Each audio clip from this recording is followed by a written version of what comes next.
Please save my brother." The voice stopped him cold, sharp, and small, trembling against the icy wind outside St. Augustine Medical Center. Edward M. Blake, billionaire tech magnate, founder of Sold-In Systems, turned his head slowly. He had just stepped out of the hospital after a photo op for a new pediatric wing his foundation had funded. A day of check signing, shallow handshakes, and plastered smiles. He expected nothing but silence and cold as he made his way to his waiting Escalade. But instead, there was a little girl. No taller than his waist, she stood in a fraying coat and snow-stained boots, her cheeks red with cold, her braids disheveled and loose. Her gloves didn't match. Her teddy bear was clutched under one arm, the fur matted from years of use. "Please, sir," she repeated, tugging at his sleeve. "My brother's hurt. He fell, and now he won't wake up.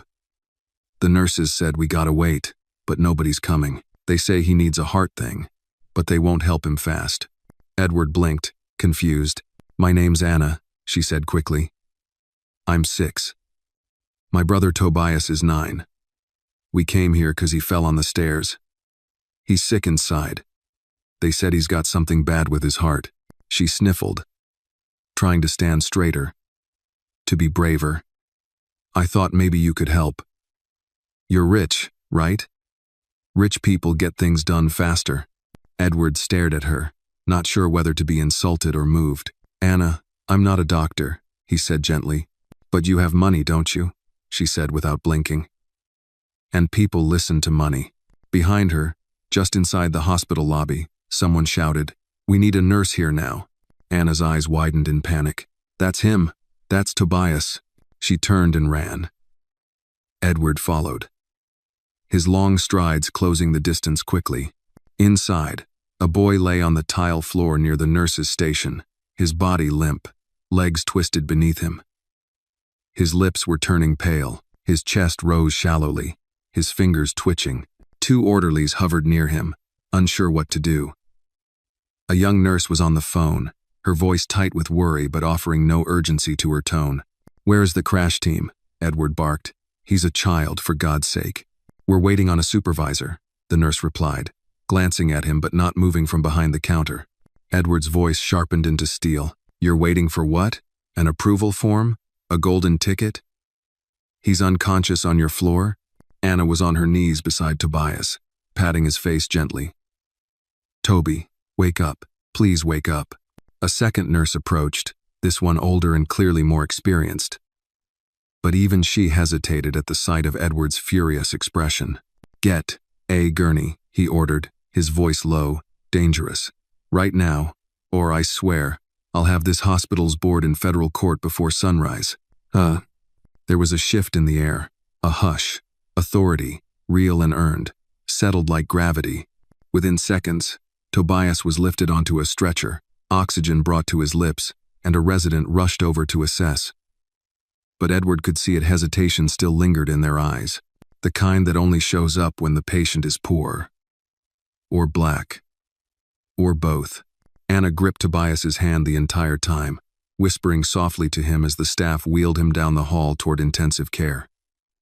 She didn't cry, she just kept whispering. Edward stood back, fists clenched, breath visible in the cold air that still slipped through the automatic doors. The nurse who had delayed earlier looked up at him, recognizing who he was now. Her lips parted to speak. "Save it," Edward snapped. "You already said enough by standing still." He turned to Anna. "Is there anyone else here with you?" She shook her head. "Just me and him. Miss Jean, she lets us sleep at her house sometimes. But she's real old and can't come far." "You don't have insurance?" he asked, though he already knew the answer. "No, sir," Anna said. "They asked for a card. I gave them the one Mama used to have, but it didn't work." Edward inhaled deeply. He felt it again, that damn ache he thought he'd buried 8 years ago. Julia, his daughter, lost to the same condition. Congenital heart failure. The same quiet slipping away, the same soundless suffering. Anna reached into her coat pocket and pulled out a yellow lollipop, dusty but still wrapped. She extended it toward him. "It's all I got," she said, "but I want you to have it, for helping Toby. If this story moved you, show your support. Like the video, leave a comment to share your thoughts, and subscribe for more powerful stories that matter. Edward looked at the candy, then at her. "You keep it," he said. "Give it to him when he wakes up."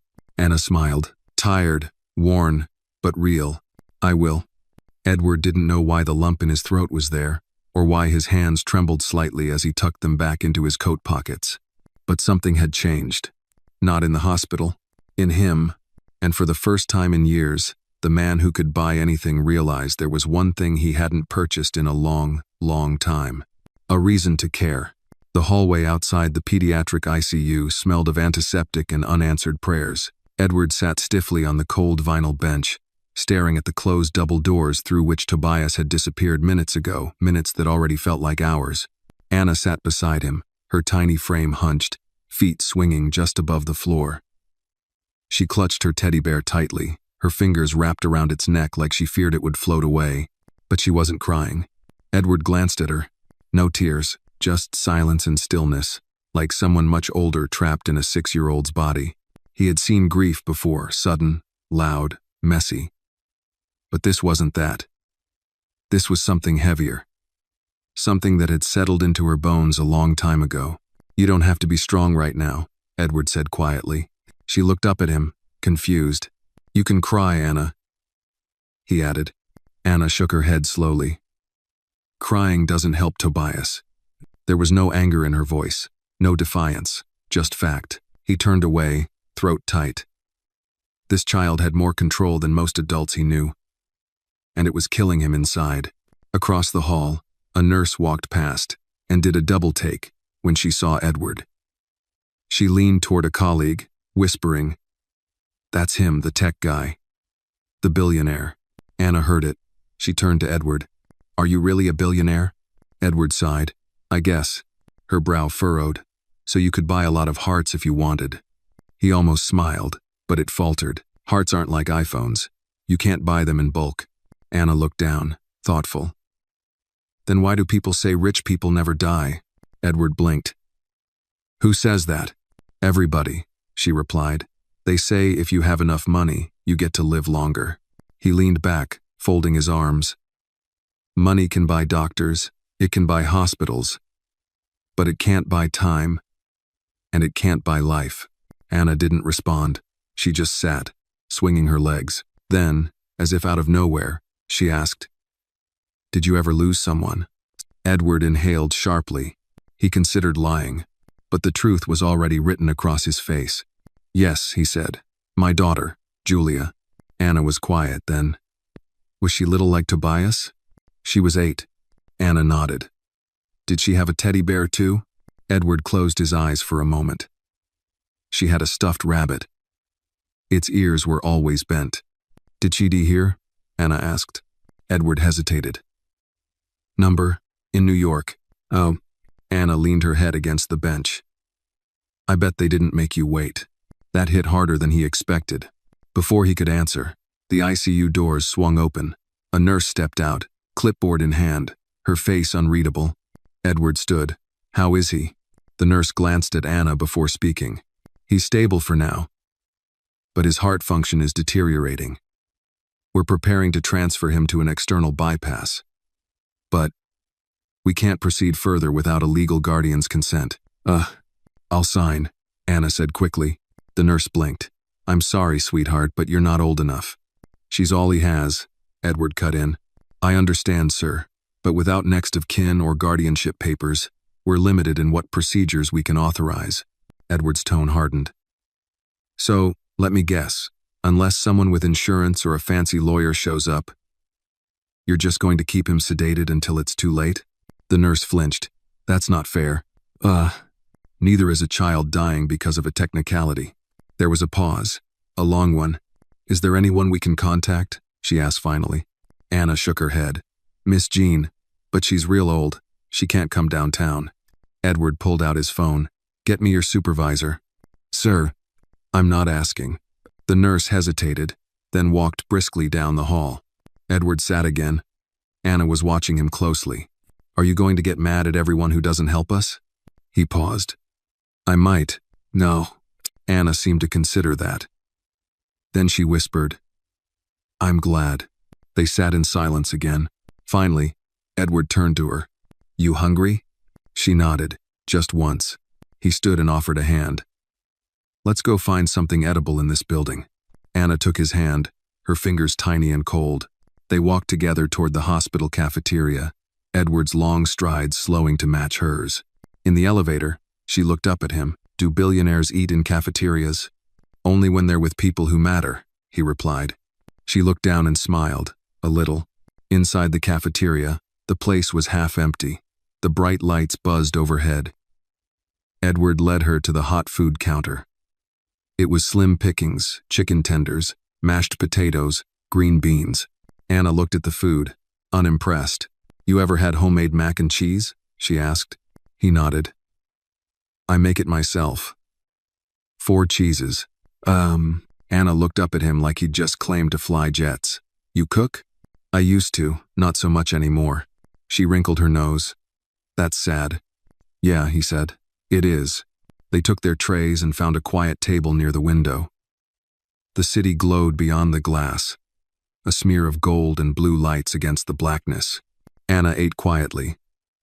No complaints. No noise. Just hungry, focused chewing. Edward didn't touch his food. His mind was already racing calls to make. Favors to pull, lawyers to summon. If the hospital wouldn't act, he would find someone who would. No matter the cost, because Julia had died waiting, and Tobias wouldn't, not if Edward had anything to say about it. As they finished, Anna wiped her mouth with a napkin and asked, Will I get to see him again tonight? I'll make sure of it, Edward said. She nodded and stood up, her teddy bear under one arm, and just before they walked out, she looked at him again and said, I think Julia would have liked you. That time, he didn't hide his reaction. The pain and the hope, all wrapped up in a child who didn't cry. Edward stood in front of the hospital administrator's office like a man about to walk into battle. The polished plaque on the door read, Dr. Harold Miles, Chief Administrator. He'd been in rooms like this thousands of times where men in suits weighed risk against reward, public image against moral cost. Usually, he was the one sitting at the head of the table. Not today. Behind him, Anna sat quietly on a chair by the window, clutching her teddy bear and swinging her legs as if this were nothing more than a routine checkup. He gave a firm knock. Come in. Edward stepped inside.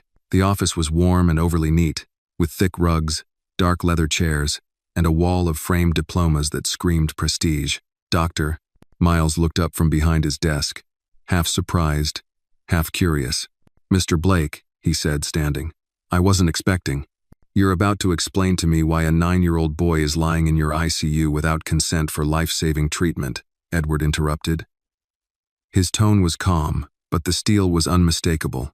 Miles blinked, caught off guard. I understand there's a child in critical care. I assure you, our staff is doing everything they can within your legal comfort zone, Edward cut in.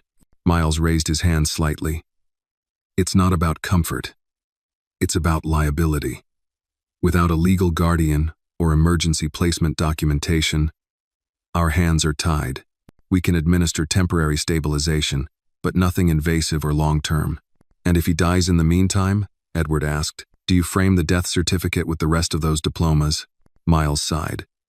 Look, I understand your frustration, truly, but the system is the system. Edward stepped forward. The system's broken.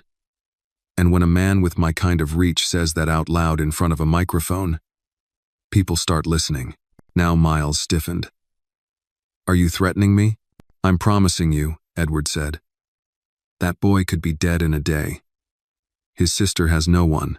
I'm willing to sponsor his treatment, personally, with any legal waiver you want. If liability's your concern, I'll take full responsibility. The administrator glanced at the folder on his desk. And what are your ties to the children? Edward paused. He hadn't answered that question aloud yet, not even to himself. I lost someone once, he said. To the same disease. I know what happens when people wait too long. Miles studied him for a long moment. Then, reluctantly, he said, I'll authorize a temporary emergency custody placement for the next 48 hours. It's not everything, but it'll get you in the room. That's all I need. Edward said. As he turned to leave, Miles added, "There's a social worker already assigned. Nancy Holbrook. She'll reach out. Make sure she does." Back in the hallway, Edward found Anna exactly where he'd left her. Same chair, same expression. But her fingers tapped rhythmically against the armrest now. A nervous tick. "We can see Tobias," Edward said simply. She brightened, then caught herself. "Only if he's awake. Even if he's not." They walked together back toward the ICU. As they passed the nurse's station, one of the younger nurses, maybe early 30s, blonde, with kind eyes, gave Anna a small wave. "You're the one with Tobias, right?" Anna nodded. "I put your drawing on his monitor." Anna's eyes lit up. "You did?" The nurse smiled. "It was the best thing in the whole ICU. Ugh." Edward gave her a grateful nod, and they continued. Inside the ICU, Tobias lay still. Machines beeped softly. A chest tube fluttered with each assisted breath. The child's skin looked waxy, too pale for someone his age, but he was alive. Anna climbed up into the chair beside his bed and took his hand without a word. Edward stood silently at the foot of the bed, watching the siblings, the connection between them unshakable, even in stillness. Suddenly, Anna looked up. "Mr. Blake?" "Yes?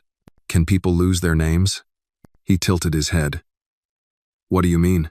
She looked at Tobias, then back at Edward. "Like, if nobody knows who you are, or takes care of you, do you just stop having a name?" Edward was quiet for a beat too long. "No," he said finally. "Names don't vanish, just because the world doesn't say them." Anna nodded slowly, like she wasn't sure if she believed him. "Sometimes it feels like we're not real unless someone remembers us." Edward pulled a chair closer. "Saturday down. When my daughter died, I kept saying her name just to hear it again," he said. "Julia. Julia. Julia. I thought if I stopped, maybe she'd vanish too." Anna looked at him. "Did she vanish?" "No," he whispered. "Not really. Because even now, you've heard her name." Anna smiled faintly. "Then maybe if I keep saying Tobias, he'll stay, too." They sat together in quiet, broken only by the soft beeping of machines. A few minutes later, the nurse returned with a blanket. "Visiting hours are ending soon." "I want to stay," Anna said. Edward looked at the nurse. "She's staying with me. I'll cover whatever's necessary." The nurse hesitated, then nodded. "I'll make arrangements." When she left, Edward looked at Anna. "I'll talk to the social worker tomorrow. We'll figure out a way to make sure Tobias gets what he needs." Anna cocked her head. "Why are you helping us?" Edward looked down at Tobias, then back at her. "Because someone should have helped Julia, and no one did." Anna took his hand. Small, warm, trusting, and Edward knew then this wasn't just charity. It wasn't guilt. It was the beginning of something he hadn't expected. Responsibility. Not to a hospital, not to a board, but to two kids with no names in the system and no place in the world. Yet, the next morning, Edward arrived at the hospital before the sun had even warmed the glass of the east-facing windows. His suit jacket was crisp, though the bags beneath his eyes betrayed a sleepless night. He had spent most of it on the phone, first with legal, then with his personal physician, and finally with a contact at the Department of Child and Family Services. Inside the pediatric ICU, Anna was curled up in a reclining chair beside Tobias's bed, her teddy bear propped protectively across her chest. She had fallen asleep holding Tobias's hand. The boy was still unconscious, but his color had improved slightly. Edward stood quietly at the door, watching her. She didn't stir. He remembered Julia sleeping like that, curled up so small, like she was afraid the bed might swallow her whole if she uncurled too much. He would tiptoe into her room after midnight just to check her breathing. He still caught himself doing that sometimes. A soft knock behind him broke the stillness. He turned. A woman stood there, mid-50s, African-American, sensible heels, gray cardigan. She carried a leather bag and a folder tucked under one arm. "Nancy Holbrook," she said. "Child Services." Edward stepped out into the hallway and gestured for her to join him in the consultation room just off the ICU. "I appreciate you coming quickly," he said once they were inside. "I was told this was urgent," she replied, setting down her bag. A child without legal guardianship in ICU usually is. Edward sat across from her. Anna and Tobias were left in the care of a neighbor, Miss Jean Davis, elderly, no formal guardianship, no power of attorney. Their mother passed away 8 months ago. No record of the father. It's a mess. Nancy nodded, already flipping open her folder. We've seen worse. He leaned forward. I want to assume temporary guardianship. Just long enough to authorize Tobias's surgery and arrange long-term care. My lawyers are drafting the forms. I'll assume full financial and legal responsibility. Nancy looked up at him with seasoned eyes. Mr. Blake, forgive the bluntness. But billionaires don't usually take in random children from hospital lobbies. I didn't find them, he said. They found me. She studied him for a long moment. You do realize that taking guardianship, even temporary, isn't just a signature and a press release. There are background checks, home evaluations. And more than that, it's emotional. These aren't PR opportunities, they're lives. I know, he said quietly, her tone softened. Why these two? He didn't hesitate. Because they reminded me of someone I lost. And because I can't live with myself if I walk away. She closed the folder, tapping her fingers on the cover. All right, let's go meet the girl. Back in the ICU, Anna was awake now, rubbing her eyes with the sleeve of her coat. She looked up as they entered. This is Miss Holbrook, Edward said gently. She's here to help. Anna looked uncertain. Are you taking us away? Nancy crouched beside her. No, sweetheart. I'm here to make sure you and Tobias are safe. That you're with someone who'll care for you the right way. Anna nodded slowly. Mr. Blake helped us. He yelled at the nurses when nobody would move. He stayed all night. Nancy smiled. He told me, I think he might be okay. Anna said. Edward raised an eyebrow. Only might? She grinned, sleepily. Nancy stood. I'll need to visit your home later today, Mr. Blake. For the placement paperwork. He nodded. You'll find it clean. Quiet. A little too big. And her school records? Already requested. Medical files? On the way. She narrowed her eyes, impressed but cautious. You don't waste time. I've wasted too much already, he said. Nancy turned to Anna. How about I take you to the cafeteria and get some breakfast while Mr. Blake talks with the doctors? Anna looked at Edward. Will you come back? Always, he said. He watched them walk down the hallway together, Anna's tiny hand tucked into Nancy's. It didn't feel like charity anymore. It felt like the beginning of a promise. In the consultation room, Edward met again with Dr. Miles and the cardiology team. The diagnosis was worse than he feared. Tobias needed a transplant. And soon, his heart was functioning at less than 20% capacity. He'd be placed on a waiting list. But due to his lack of insurance and legal status, he'd be low priority unless something changed. I'll make the calls, Edward said. Whatever connections you need, pediatric networks, donor programs, I'll fund it. Miles was wary. You understand. Even with money, matching organs takes time. Then we'd better start now. When he returned to the cafeteria, Anna was finishing a small bowl of oatmeal, talking softly to Nancy. I think he should get a dog, she said. Nancy raised an eyebrow. Mr. Blake? No, Tobias, Anna explained. When he gets better. Dogs help people feel strong. Edward smiled. I'll see what I can do. Anna looked up. Is Tobias going to be okay? The question hit him square in the chest. He knelt beside her. I don't know yet, he said truthfully, but I'm going to do everything I can. And I promise he's not alone anymore. She nodded, her expression grave. Good. 'Cause he's real bad at being alone. Nancy stood, glancing at her watch. I'll be at your house by 4. I'll be ready.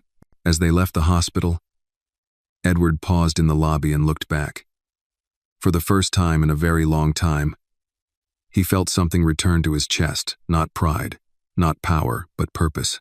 He didn't know where this road would lead, but he knew where it started, with a girl who didn't cry, and a boy who needed a heart, and a man who had one, finally, beating again. Edward had never been nervous walking into his own home until that afternoon. The long drive leading up to the Blake estate was lined with oaks he'd planted himself 20 years ago. Their autumn leaves crunched under the tires of the Blacktown car that brought him and Anna back from the hospital. The mansion stood at the top of the hill like a monument, all glass and stone and silence. As they pulled up, Anna leaned forward in the seat, wide-eyed. "Is this your house or a museum?" she whispered. Edward smiled slightly. "It's just a house. Too big, for one person." She didn't answer, only kept her eyes on the windows as if expecting someone famous to step out. The front door opened automatically as they approached. Inside, the marble foyer echoed their steps. Edward's assistant, Marla, was already waiting, tablet in hand. "Mr. Blake," she greeted. "The social worker arrived 20 minutes ago. She's in the sunroom." Anna clutched his hand tighter. "It's okay," he said quietly. "She just needs to see where you'll stay." They walked past the spiral staircase, through the gallery hallway of black and white photographs, most of landscapes, a few of Edward and Julia, and into the sunroom, where Nancy Holbrook sat by the window, sipping tea. She looked up and smiled. "Very well kept." Edward nodded. "Thank you." "I had the guest wing prepared for Anna and Tobias." Nancy turned to Anna. "How do you feel about staying here?" Anna looked up at Edward, then around at the space. "It's big, but too big?" Nancy pressed gently. Anna shook her head, numbered just, quiet. Nancy scribbled a note. "We'll talk about that." Woo. After the walkthrough, they gathered in Edward's study, warm wood, soft leather chairs, and a fireplace already crackling. "I have the documents here," Nancy said, opening her briefcase. "Temporary guardianship for both children. Initial term of 60 days. Renewable pending background review and home inspection." Edward took the pen and signed. His signature flowed with ease. Contracts were second nature to him, but this one felt different. This one carried weight. Anna watched him closely. "Does this mean you're our new dad?" she asked softly. Edward looked up. "Not officially. But it does mean I'm responsible for you. And I take that seriously." She nodded. "That's okay.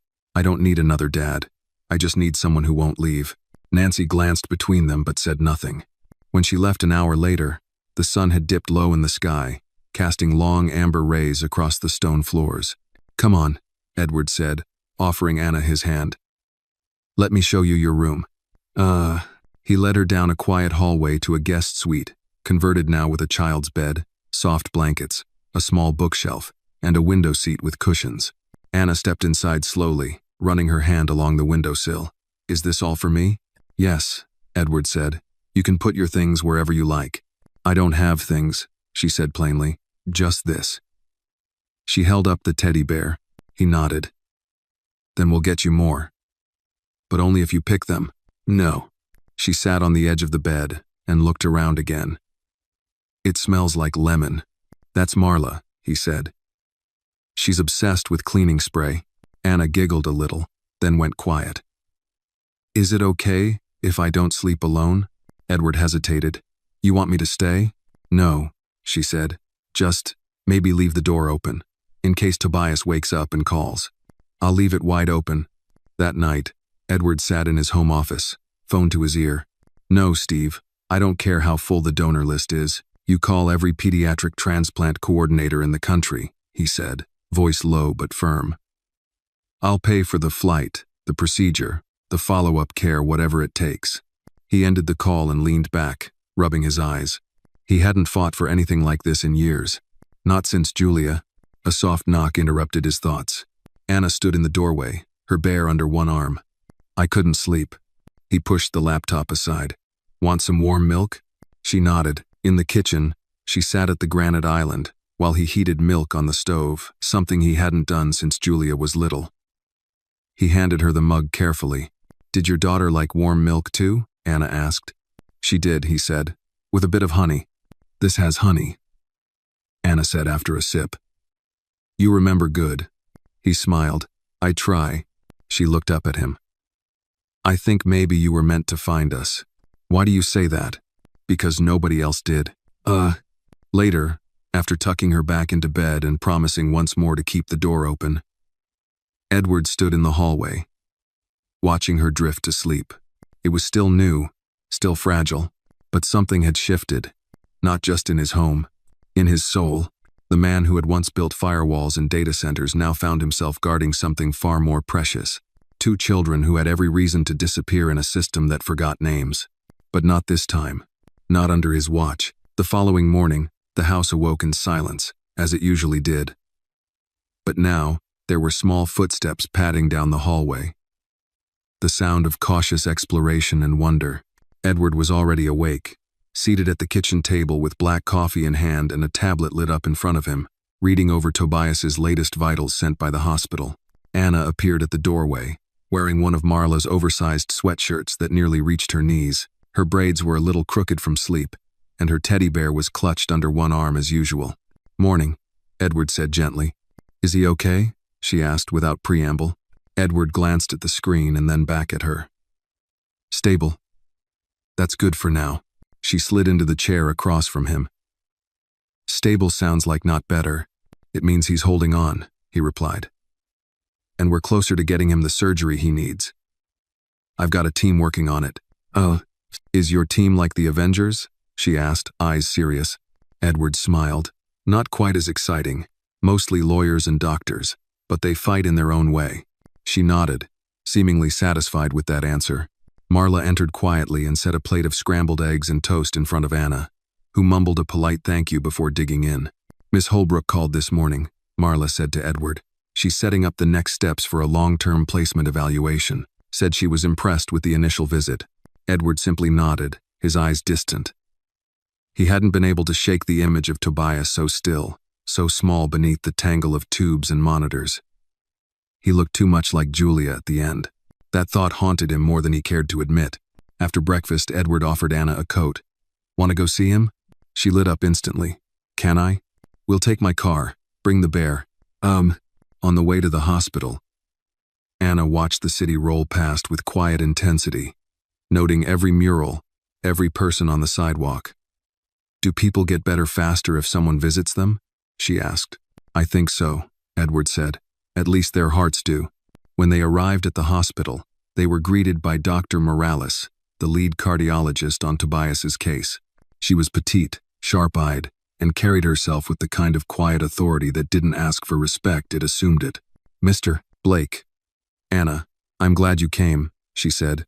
Anna clung to Edward's hand. "We've reviewed Tobias's scans again," Morales said. "And we've confirmed his condition is deteriorating faster than expected. He needs a transplant within the next 3 to 4 weeks." Edward swallowed hard. "And the list? We're advocating. Pushing him higher. Your sponsorship helps.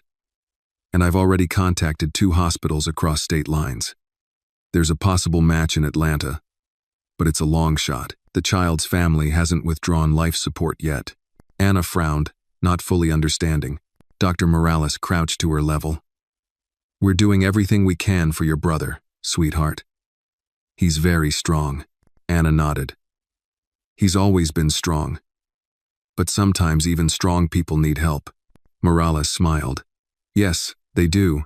They entered the ICU, and Anna took her usual spot at Tobias's side. She began talking to him softly, updating him on the eggs she had for breakfast, how big the house was, and how Mr. Blake's car had heat in the seats.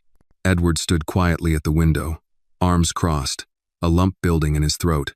"Mr. Blake?" Dr. Morales said softly behind him. "Have you ever considered registering as a potential donor advocate?" He turned. "You mean legally representing Tobias during the medical process?" "Yes. It would allow you to make emergency decisions and grant access to transplant priority pathways that only recognized advocates can pursue." "I'll do it," he said without hesitation. "There's paperwork involved. I can have the hospital legal team." "No," Edward said. "Use mine. I'll have Marla send the contacts." He turned back toward the window and watched Anna lay her bear next to Tobias. She whispered something in his ear, something Edward couldn't hear but somehow understood. Hope. Pleading. Love. An hour later, they were back in the car. Anna was quiet most of the ride, but as they neared the estate, she asked, Why don't you have pictures of your daughter in the living room? Edward's hands tightened on the wheel.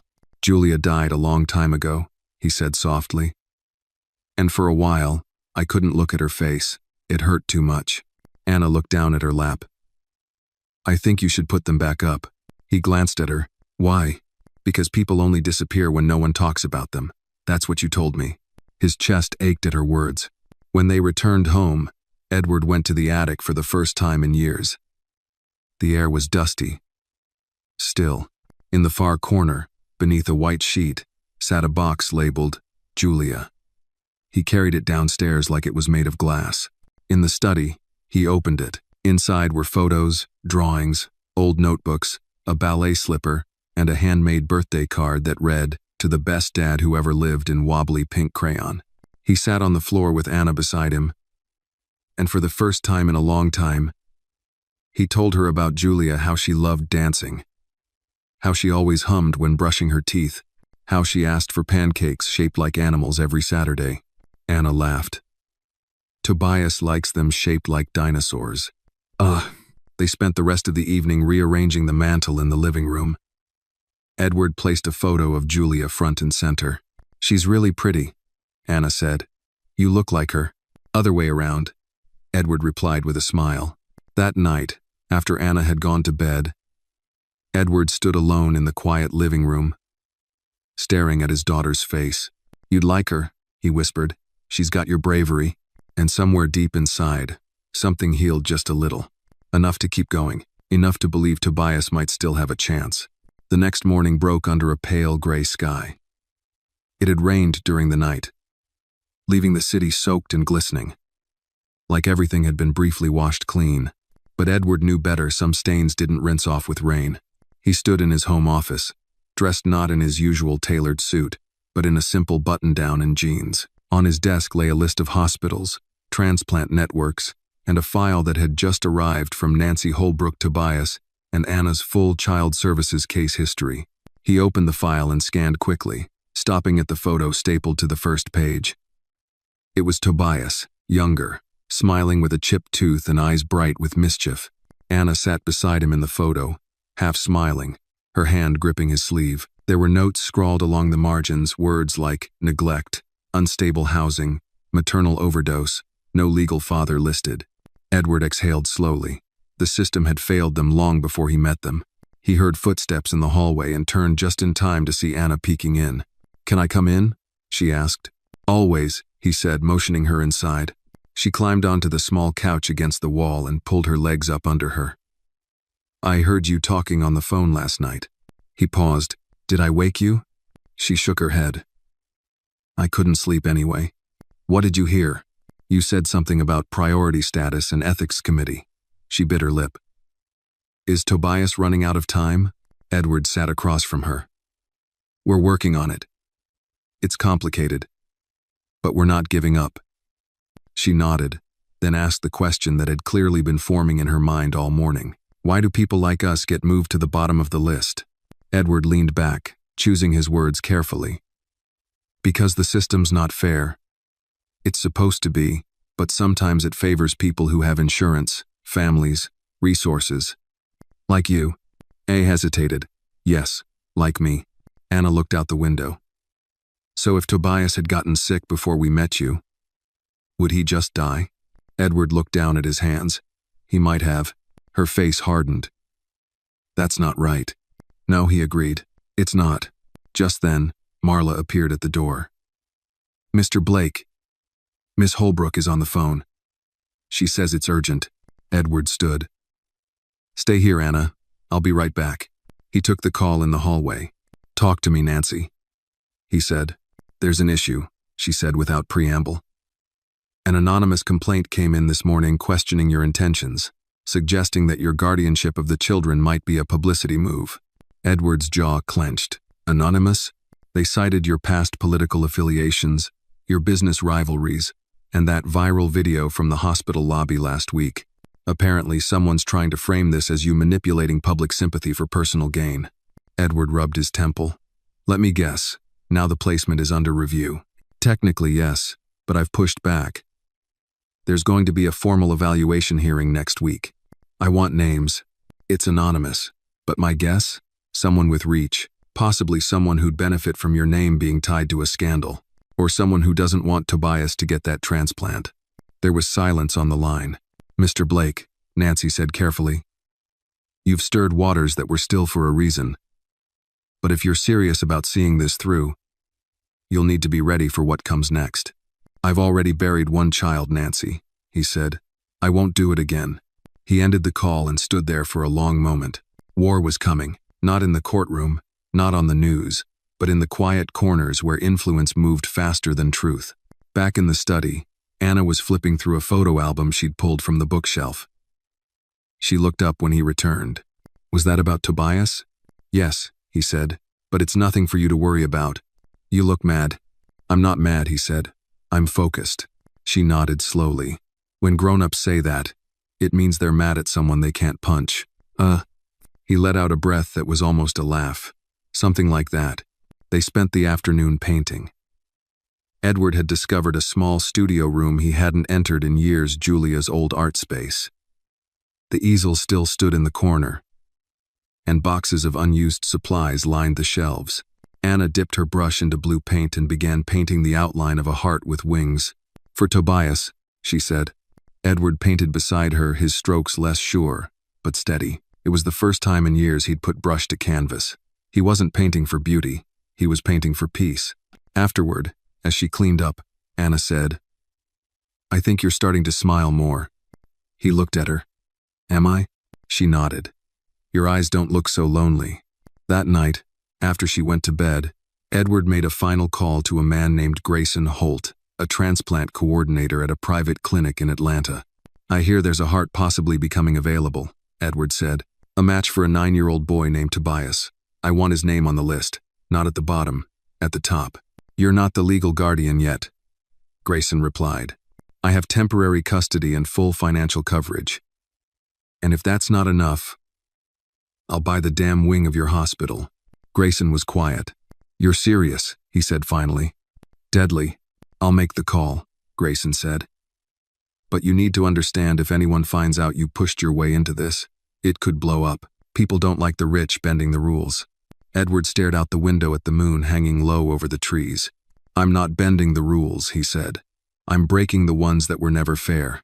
And with that, he hung up, knowing the storm had only just begun, but he would face it. Because Tobias needed more than hope now. He needed a miracle, and Edward Blake was willing to fight for it, even if it meant burning down the very system that once protected him. Edward arrived at the Department of Child and Family Services 10 minutes early, dressed not in a power suit, but in a simple navy blazer and a wool sweater that made him look more like a professor than a billionaire. He knew exactly how this worked: appear too polished, and they'd call him calculated.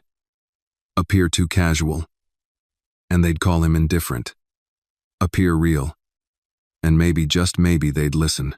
The hearing was scheduled in a modest conference room on the second floor. Fluorescent lights buzzed softly overhead, and the walls were decorated with children's drawings and procedural charts taped in haphazard fashion. A long rectangular table took up most of the space, with 10 chairs arranged around it. At the far end of the table sat Nancy Holbrook, her folder already open and her pen poised. Across from her, 3 evaluators from the department, a middle-aged woman with sharp glasses, a man with salt and pepper hair and a clipboard, and a younger woman typing silently on a laptop. Edward took the seat closest to Nancy. Thank you for being here, Mr. Blake, said the woman with glasses. This hearing is to address the complaint submitted regarding your temporary guardianship of Anna and Tobias King. While the source is anonymous, the claims have been deemed credible enough to require formal review. Edward nodded once, keeping his face calm. I understand. The concern, the older man added, is that your intentions may be influenced by media attention, corporate interests, or personal guilt, rather than the long-term welfare of the children. Edward glanced at Nancy. She gave him the smallest of nods, permission to speak freely. I'm aware of how this looks, Edward began. A billionaire takes in 2 orphaned kids, one of whom is critically ill, and suddenly a video of him shouting at a hospital team goes viral. But I didn't do this for the cameras. I didn't even know someone was filming. I did it because no one else was. And your relationship with the children before the incident? the younger evaluator asked, eyes never leaving her screen. I didn't know them, he said plainly. Not until Anna grabbed my hand in that lobby and asked me to save her brother. A pause hung in the room like a held breath. I could have walked away, Edward continued, and they would have become 2 more names buried in a system too overwhelmed to notice. But I didn't walk away, and I won't. The woman with glasses scribbled something in her notebook. The man asked, do you believe you can provide a stable environment for them? Yes. Financially, emotionally, and legally. But more importantly, I can give them what they've never had. Someone who shows up. At that moment, the door opened and Anna stepped in, escorted by Marla. Edward had requested that Anna be allowed to speak, if she wanted to. She wore a simple dress and her sneakers. Her hair was neatly braided, and she held her teddy bear tight to her chest. The room softened the moment she entered. The woman with glasses addressed her gently. Anna, sweetheart, do you want to say something today? Anna looked to Edward, who gave her a supportive smile. She walked up to the table and stood beside him. Mr. Blake didn't have to help us, she said, voice clear but small. But he did. And not just at the hospital. He stays with me at night when I get scared. He made space in his house for my drawings. He tells me about his daughter who went to heaven. Just like our mom. She looked around the room. I don't know about lawyers and papers, but I know he makes me feel safe. That's all I ever wanted. There was silence after she finished. The evaluators avoided each other's eyes for a beat. Then the younger woman nodded and resumed typing. Nancy stood to present a stack of updated evaluations, school enrollment for Anna, medical sponsorship documents for Tobias, and a background check that came back pristine. She spoke firmly, clearly, outlining every action Edward had taken in less than 2 weeks. Setting up trust funds, hiring trauma, informed therapists, and even offering to fund a new wing for the children's ward where Tobias was being treated. It's not just about resources, she concluded. It's about intention. And I've never seen a private citizen move faster or more earnestly than Mr. Blake. The panel dismissed them after that, saying they would deliberate and notify them within 48 hours. Edward led Anna out of the building, his hand gently on her shoulder. Did I do okay? She asked as they stepped into the cold air. You did perfect, he said. You were brave. I just told the truth. That's the bravest thing a person can do, he said quietly. They returned home to a surprise waiting on the front porch. A medium-sized box wrapped in simple brown paper. Taped to the top was a note in crayon. For Tobias, from Ava, room 302. Inside was a handmade quilt, covered in patches of stars and clouds, and a small toy dinosaur tucked in the corner. Anna gasped, he's going to love this. They drove straight to the hospital.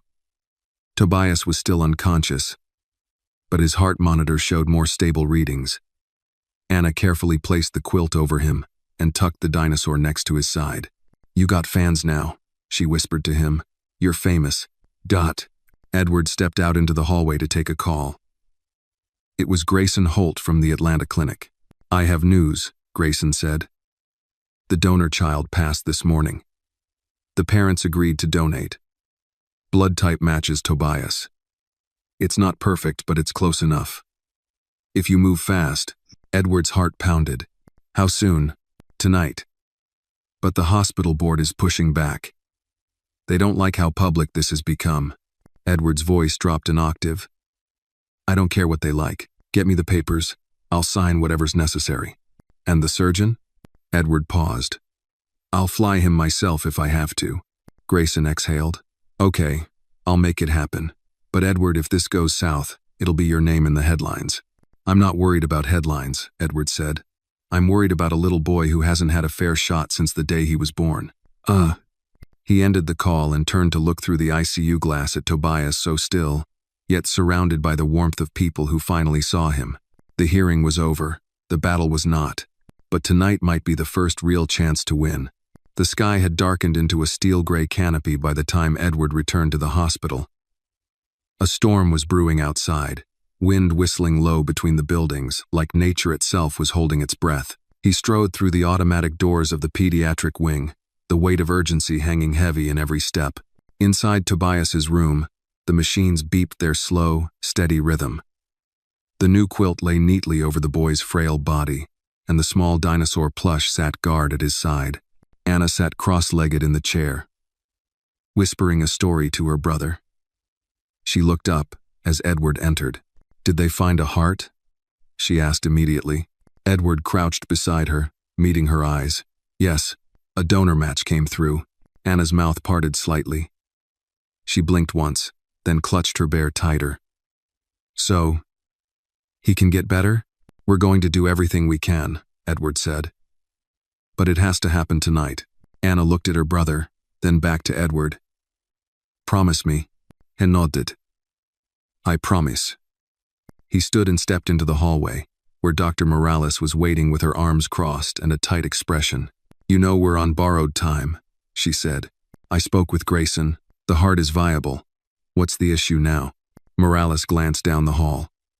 "Politics. The hospital board isn't happy about you jumping the line. There are concerns that the process is being manipulated, too much press, too many questions." "Concerns?" Edward's voice sharpened. "You're telling me someone would let a child die over image control?" She sighed. "This isn't just about Tobias. It's about precedent. If we allow this under pressure, others will come knocking." "I'm not others," Edward's voice dropped, colder now. "And this isn't about precedent. This is about a 9-year-old boy who never had a chance until now. You have a match. You have a surgeon. You have consent. So tell me what exactly is stopping us." Just then, Grayson Holt arrived, slightly breathless, carrying a leather folder and an iPad. The donor family signed the release. "Transport team is airborne. ETA, 2 hours. The heart is en route. Then we prep for surgery," Edward said. Morales hesitated, then nodded. "I'll get the ore ready." As she walked off, Grayson pulled Edward aside. "There's pushback. A few board members are threatening to delay authorization unless they speak with you first." Edward narrowed his eyes. "Who?" Grayson glanced toward the end of the hall. "Eldon Vickers. He's here in person. Claims you're abusing influence. Says this whole situation reeks of PR manipulation." Edward exhaled slowly. "Then let's give him something real to smell." They found Vickers in a private lounge down the hall, sipping black coffee and scrolling his phone with disinterest. He looked up, unsurprised. "Mr. Blake," he said, offering no hand. "I hear you're trying to rewrite protocol." "I'm trying to save a child," Edward replied coolly. "Is that not part of your hospital mission?" "This hospital," Vickers said slowly, "does not answer to headlines or emotional coercion." "Good," Edward said. "Then answer to this." He stepped closer, lowering his voice. "The heart is arriving tonight. Tobias is prepped. If you block this surgery because of optics, I'll make sure every media outlet in the country knows your name. I'll fund a full investigation into how many children were lost on your watch because red tape mattered more than survival." "You'd threaten the board?" "I'm not threatening," Edward said. "I'm promising." Vickers set down his coffee. "You think money gives you the moral high ground?" "No," Edward said. "But it gives me a megaphone. And I'll use it until the right people listen." The silence stretched. Finally, Vickers stood, adjusted his blazer, and said, "Do what you want. But know this, if anything goes wrong, you'll be the one held responsible." "I already am," Edward said without blinking. "I chose to be." Back in the ICU, preparations were already underway. Nurses moved quickly, checking vitals and drawing labs. The pediatric surgeon, Dr. Liao, arrived moments later, reviewing Tobias's chart with swift efficiency. Anna watched everything quietly from the corner. Edward approached her and knelt again. "He's going into surgery soon." Anna didn't speak right away. She looked at her brother, then back at Edward. "Will he be different after?" she asked. "Like, will he still be Tobias?" Edward hesitated, then smiled softly. "He might need some time. But yes, he'll still be your brother, just with a stronger heart." Anna looked at him. "Can you stay with him?" "Well, I can't. I won't leave his side." As the surgical team wheeled Tobias away, Anna followed behind until they reached the double doors leading to the operating theater. She pressed her small hand against the glass, watching until her brother disappeared around the corner. Then she turned and walked straight into Edward's arms. He held her tight. Outside, thunder rolled across the sky. Inside, time stretched. Hours passed. Edward sat in the surgical waiting area, alone now. His phone buzzed with updates, emails, more noise from his legal team and PR handlers. He ignored it all.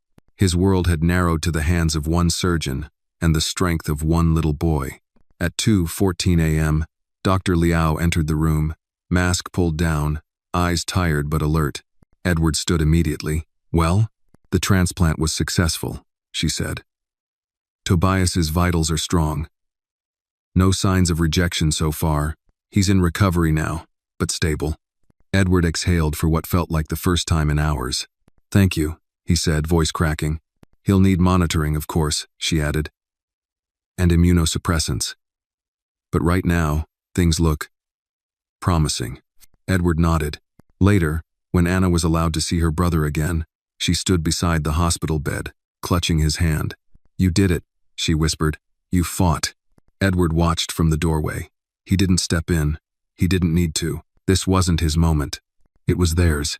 And in the quiet hum of recovery monitors, in the rhythmic beeping of a new, beating heart, Edward Blake realized he hadn't just saved a life. He had found one again. Morning sunlight poured through the high windows of the recovery room, soft and golden, catching the edges of the freshly cleaned floor and casting faint reflections across the machines that surrounded Tobias's bed. He lay motionless, his face still pale but no longer ghost-like, a slow, steady rhythm blinking on the heart monitor above him. Anna sat curled in the armchair, her teddy bear on her lap, watching him like a sentry. Her eyes were tired but hopeful bright, with a new kind of light that hadn't existed just days earlier. Edward stood nearby, sipping lukewarm coffee, exhaustion creasing the corners of his eyes. He hadn't changed clothes since the night before, and it showed, but there was something alive in his posture, a quiet readiness to bear the weight of this fragile hope. "He's breathing easier," Anna whispered. Edward nodded. "His new heart's strong. That's a good sign. Do you think he can hear us?" "I think he never stopped." She looked up at him.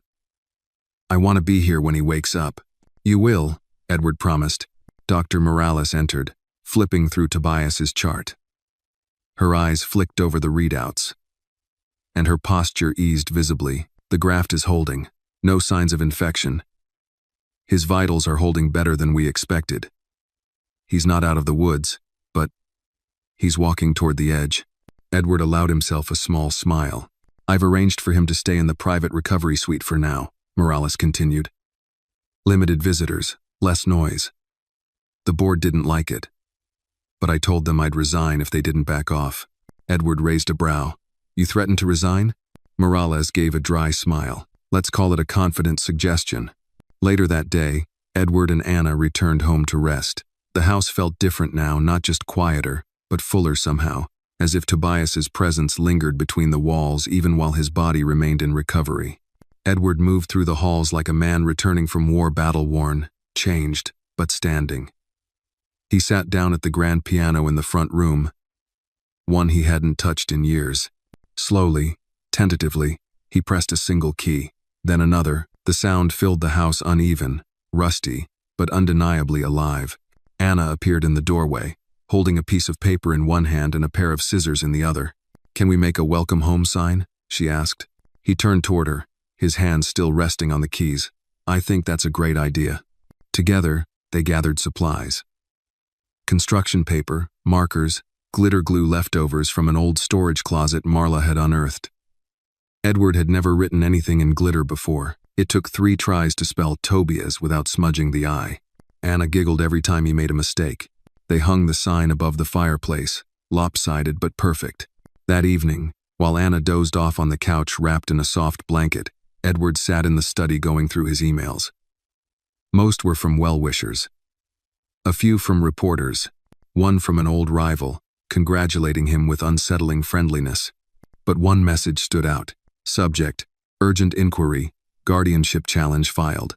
From Martin Hale, Legal Counsel, Family Advocacy Group.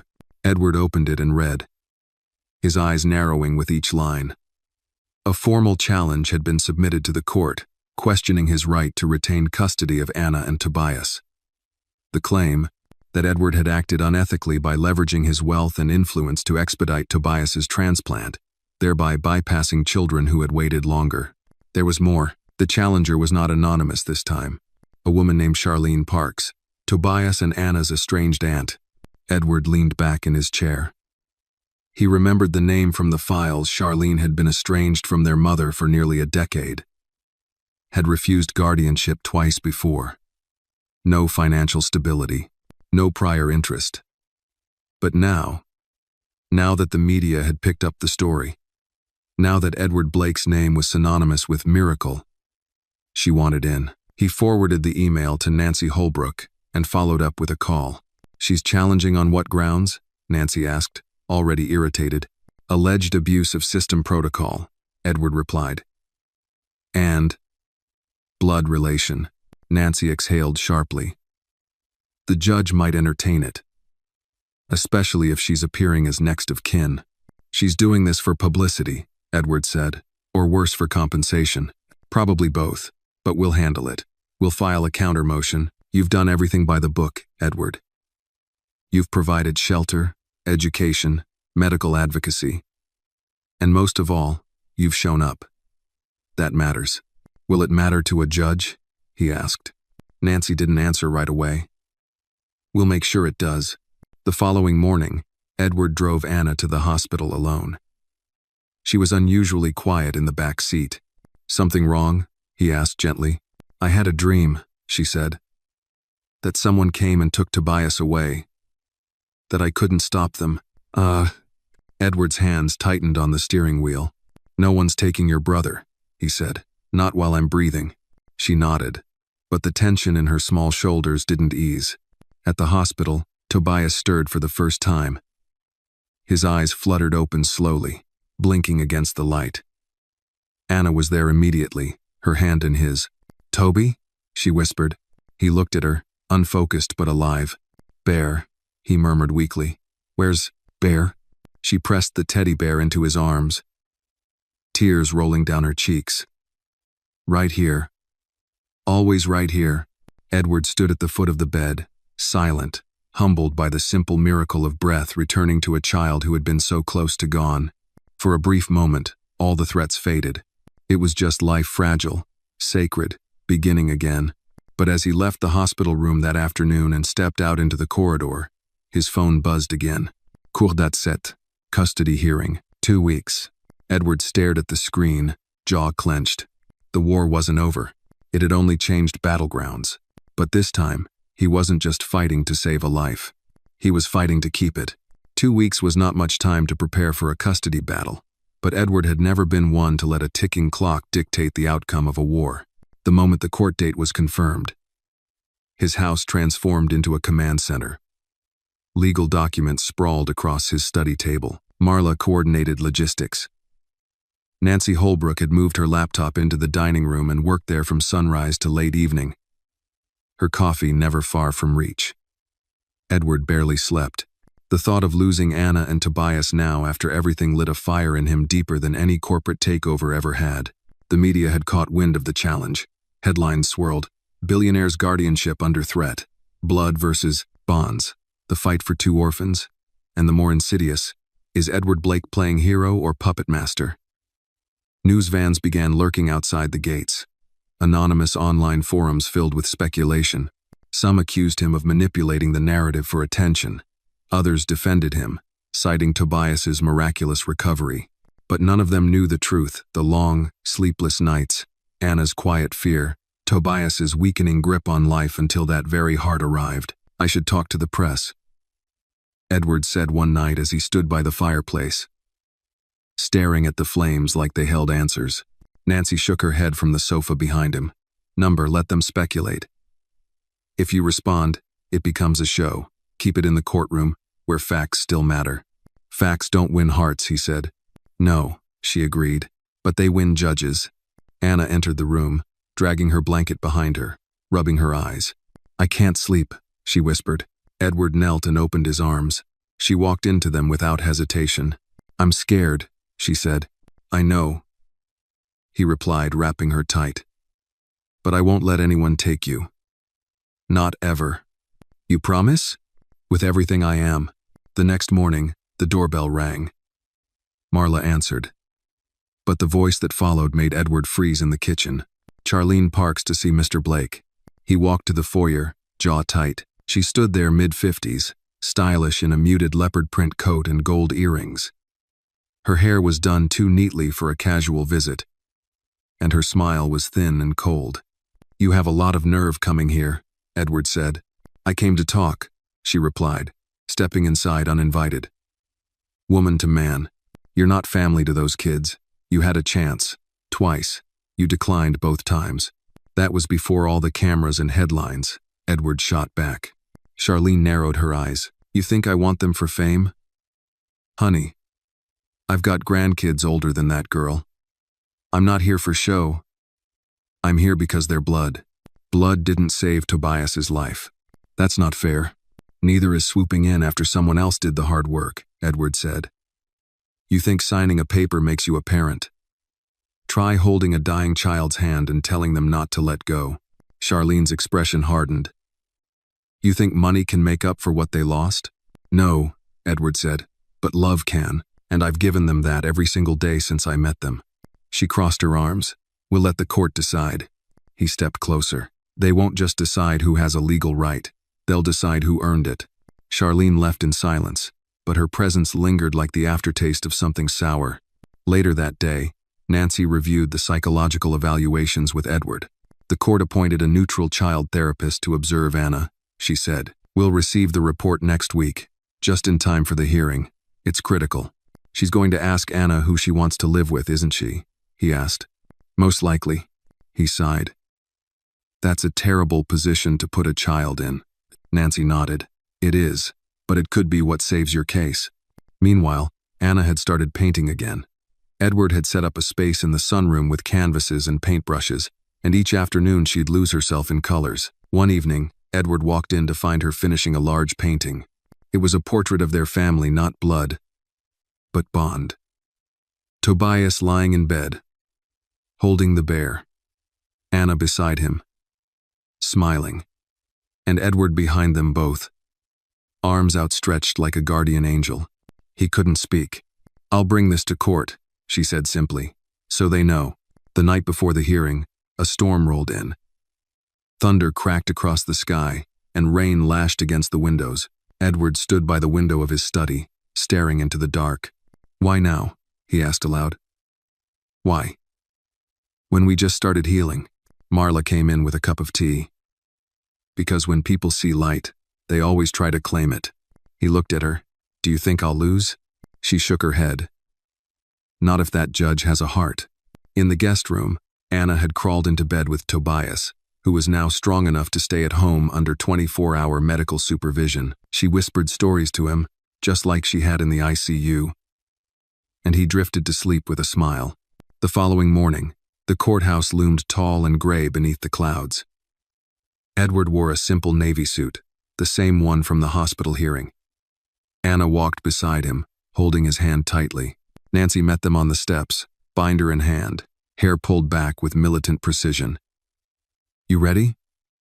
She asked. Edward looked down at Anna, then back at Nancy. I've never been readier. Oh. They stepped inside. Across the hall, Charlene stood with her attorney. She didn't look smug anymore, just calculating. The courtroom was smaller than Edward expected. A single judge sat at the front, flanked by flags. A court reporter typed briskly. A few spectators lingered in the gallery. As the session opened, the judge called both parties forward. Charlene's lawyer spoke first, citing kinship rights, history of guardianship preference for blood relatives, and concerns about Edward's lifestyle and media coverage. He painted Edward as disconnected, privileged, emotionally compensating for personal losses. When Nancy rose, her voice cut through like glass. Mr. Blake is not a replacement. He is a rescue. These children were failed by every other adult in their lives except him. She presented photos, transcripts, school reports. She cited Edward's full-time support, the private care for Tobias, and Anna's steady academic improvement. Then she played a recording. Anna's voice filled the courtroom. He stayed. He never left. Even when I cried at night. Even when my brother almost died. He stayed. I love him. Silence fell like a gavel. The judge closed the session and promised a decision within 72 hours. Outside, the clouds had parted slightly.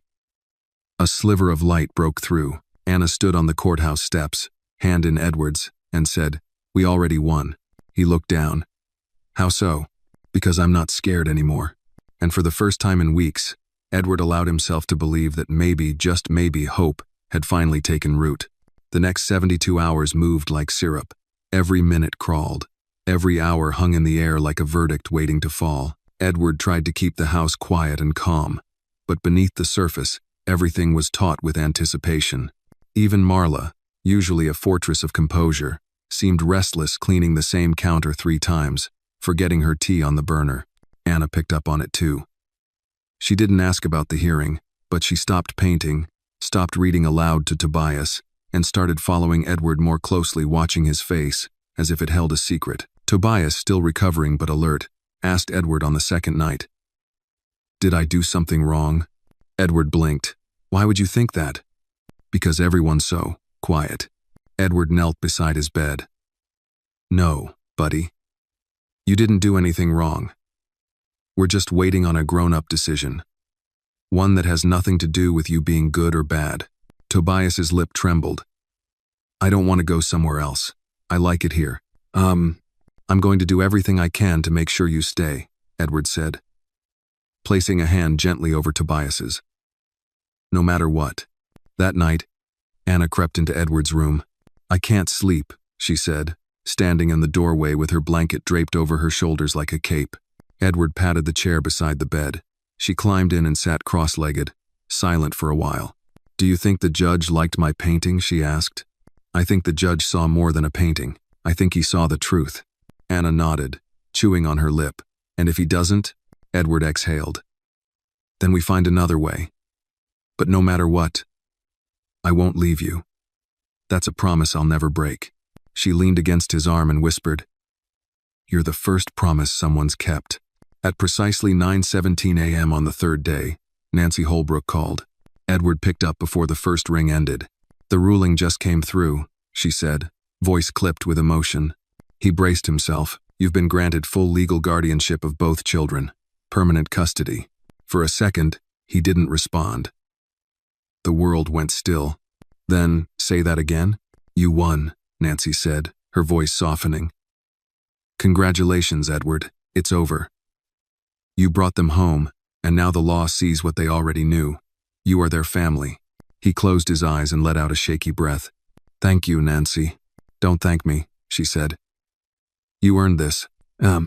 He turned from the window, where the morning sun poured across the floor, and walked straight to the kitchen where Anna and Tobias were finishing breakfast. Anna looked up, eyes wide with question. Edward knelt, pulled her into his arms, and whispered, "You're staying.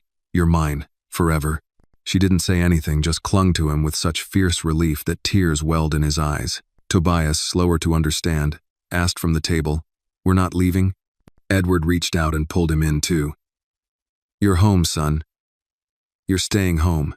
Later that afternoon, after the news had sunk in like honey into warm bread, Edward sat outside on the porch with a cup of coffee, watching the kids play in the backyard. Tobias moved more cautiously than his sister, still under doctor's orders not to overexert himself, but he smiled freely now, and his laughter, light and full, was the best sound Edward had heard in years. Marla stepped outside and handed him the mail. One letter stood out. No return address. Elegant envelope. Heavyweight paper. Edward opened it slowly. Inside was a note, handwritten. "Some people fight battles with swords, others with silence. You fought with love, and you won. Keep going. The world needs more men like you.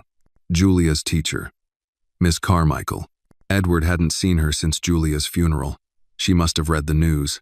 He folded the note and placed it in his pocket, heart swelling with something he hadn't allowed himself to feel in a long time: pride. Later that evening, he tucked Anna and Tobias into bed, something that had become a sacred routine. Anna insisted on telling Tobias a story, and tonight it was about a girl and her brother who went on an adventure through a magic forest where the trees whispered secrets and the rivers sang lullabies. Edward sat on the edge of the bed, just listening. After Anna drifted off, he stayed for a moment, brushing a strand of hair from her forehead, then Tobias's. In the quiet, Tobias mumbled. "You're like a dad now," Edward whispered back. "I've always wanted to be." Then he stood, turned off the lamp, and stepped into the hallway where Marla waited. "They'll be okay," she said. He nodded. "And so will I." That night, Edward walked through every room in the house. He paused in the study, now filled with drawings and toy dinosaurs. In the kitchen, he saw the glitter-covered sign Anna had made, still taped to the fridge. When he reached the piano, he sat and played not somber notes, but a gentle, hopeful melody. Something new. Something growing. The next morning, he woke up before dawn and wrote 2 emails. One was to the foundation board, requesting approval for a new pediatric heart program in Tobias's name. The other was to his executive assistant, informing her he'd be working part-time for the foreseeable future. There were more important things now. Edward Blake was no longer the man he had been when Anna first grabbed his hand in that hospital lobby. He was something stronger, something softer. He was a father, and in the life of 2 children who once had nothing, that meant everything. The days that followed were the calmest Edward had known in years.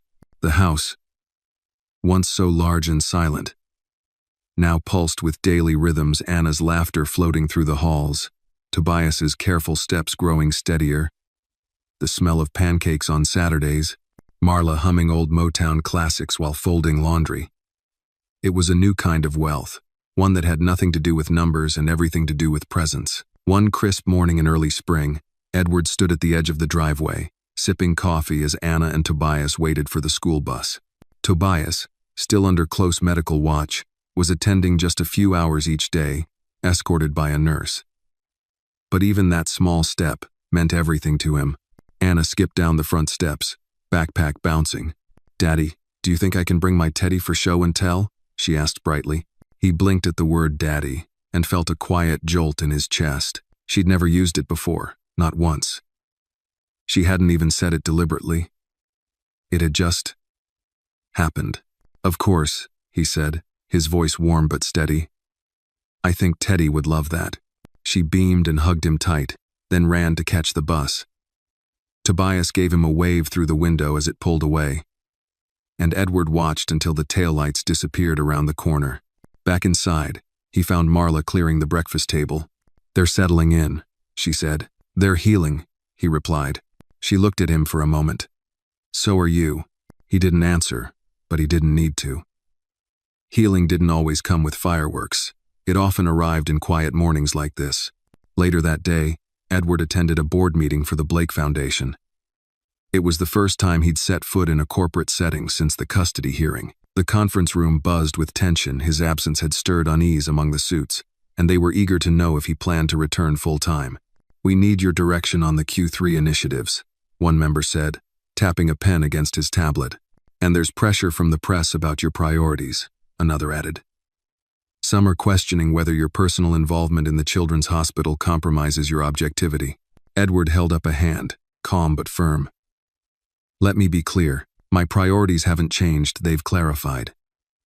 I'm still committed to this foundation, but I'm also committed to using our resources where they matter most. The pediatric heart program we're launching in Tobias's name is non-negotiable." A few faces tensed. "If that's a conflict for any of you," he continued, "you're welcome to resign." Silence followed. No one moved. Meeting adjourned, Edward walked through the hallways of the tower that bore his name and felt for the first time that it meant something. Not just power, but purpose. That evening, he received an invitation in the mail, printed on thick cardstock with embossed gold lettering. Community Heroes Award Ceremony, honoring Edward Blake for service and impact, hosted by the City of Brookwood and Brookwood Medical Center. Date, the 14th of April, 6 p.m. Vertical Bar Venue, Brookwood Civic Theater. He stared at it for a long moment. When Anna saw it on the counter, she lit up. "You're getting an award?" "I guess so." "Are we going?" He hesitated. "Would you want to?" She nodded. "Only if I can wear my sparkly dress." Edward chuckled. "Deal." On the night of the event, Anna wore the sparkly blue dress they'd picked out together. Tobias, still not strong enough for crowds, stayed home with Marla. But not before handing Edward a folded piece of paper. "For when they talk about you," he said shyly. Inside was a drawing of Edward with a big red heart on his chest, holding Anna and Tobias's hands. Underneath, in crooked letters, "He doesn't wear a cape, but he saved us." At the theater, the audience rose in applause as Edward stepped onto the stage. The mayor handed him a small plaque and gestured for him to speak. He approached the microphone, holding the drawing behind the award, and paused. "I don't usually give speeches," he said. "I spent most of my life thinking success was measured in contracts and buildings and bottom lines. But a few months ago, I walked into a hospital lobby, and a little girl grabbed my hand and asked me to save her brother." "Huh." The room fell utterly silent. "I had no idea what I was doing," he continued. "But I said yes. Not because I'm brave. Because I couldn't walk away." He unfolded Tobias's drawing and held it up. "This is what matters. Not this plaque, not my name on a building, but the hands you choose to hold when it counts." Applause erupted, genuine, emotional, long. Backstage after the ceremony, Edward crouched down and asked Anna, "How'd I do?" She gave a solemn nod. "Good, but next time say the part about Teddy too." He laughed. "Duly noted." As they stepped outside into the night, cameras flashing in the distance, Edward shielded Anna gently from the crowd. Reporters called out questions about the award, the hospital, the custody battle, but he said nothing. Instead, he whispered to Anna, "Ready to go home?" She slipped her hand into his. Driving home through the quiet streets, Edward glanced in the rearview mirror and saw Anna fast asleep, her head resting against the car seat, one hand still clutching her teddy bear. And for the first time in a very long time, he realized that he wasn't running from anything anymore. He was exactly where he was supposed to be. Spring bloomed in Brookwood with a quiet grace. The cherry trees lining the neighborhood sidewalks burst into soft pink, and the air carried a gentler kind of warmth. At the Blake residence, life found a rhythm that felt as close to peace as Edward had ever known. Each morning, Tobias, though still limited in physical activity, insisted on helping Marla set the table for breakfast. His tiny victories, walking an extra step, tying his shoelaces with trembling hands, were celebrated like Olympic feats. Anna, meanwhile, had blossomed into a confident, witty girl who no longer flinched at doorbells or asked if Edward would come back when he left the room. But beneath that surface of calm, a strange ripple began to form. It started with a letter. Marla brought it in with the day's mail, a plain envelope with no return address, addressed simply to Mr. Edward Blake. Edward opened it slowly. Inside was a single sheet of paper, typed in bold font. "You think you saved them, but some things don't stay buried." There was no signature, no clue, just the unnerving chill of threat cloaked in ambiguity. Edward read it 3 times, then folded it and placed it in his desk drawer. He said nothing to Anna, nothing to Tobias. And when Marla asked, "Something wrong?" he simply said, "Junk mail." But that night, he checked every window twice before bed. The next day, he met Nancy Holbrook for lunch at a quiet bistro near City Hall. As they sipped coffee, he slid the letter across the table. Nancy read it, then looked up sharply. "You didn't show this to the police?" "I don't want to panic the kids. This could be a crank, a troll with too much time, or someone digging where they shouldn't," Edward said. "I need to know who." Nancy tucked the letter into her briefcase. "I'll have our private investigator look into it. Meanwhile, you keep things normal. Don't let the kids see a single crack." Later that week, Edward received a call from Dr. Morales. "I know this is strange," she said, "but I think you should come down to the hospital." "Is it Tobias?" Edward asked, already reaching for his keys. "Number, he's fine." But we had a man show up at the front desk, asking questions. Said he was with child welfare. But we couldn't verify his credentials. Edward froze. "What kind of questions?" "He wanted access to Tobias's medical file, and he kept pressing about your role in the transplant process." Edward's voice tightened. "Did you give him anything?" "Of course not. I asked him to leave. Security escorted him out. But I thought you should know." That night, Edward reviewed the footage from his home security system. Nothing unusual. No signs of a break-in. Still, he couldn't shake the feeling that the stillness around him was more like silence before a storm. Then, 2 days later, another letter arrived. This time, the message was hand-scrawled. "You bought a miracle. Now pay the price." It came with a photo. Edward's heart stopped. It was Anna, snapped from behind as she played at the school playground. The angle was distant, the shot grainy but unmistakably her. Someone had been close enough to see her, to photograph her, and mail it without being seen. He called Nancy immediately. "We're filing for a protective order," she said, "and I'm pulling every favor I've ever earned to find out who's behind this. I want security detail on both kids. Discreet, but constant." "Already in motion," she said. "You okay?" Edward paused. "I've handled hostile takeovers, corporate sabotage, threats, but this is different. This is my family." The next morning, Edward kept Anna home from school. Tobias, still recovering, was already under Marla's close watch. But Edward took no chances. He brought in a private security consultant, James Penner, a former FBI agent with a quiet, steel-edged demeanor. Penner walked the perimeter of the estate, checked every entry point, studied the letters, and listened carefully as Edward explained the situation. "You think this is about the custody case?" Penner asked. Edward shook his head. "Number Charlene's out of the picture. She didn't have this kind of reach. Then who would want to scare you?" Edward stared out the window. "Anyone I beat.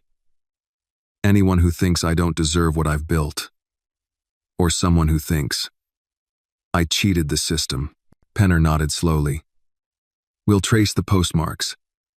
We'll sweep the house for bugs. But you need to be ready for this to escalate." Edward didn't flinch. "I already am."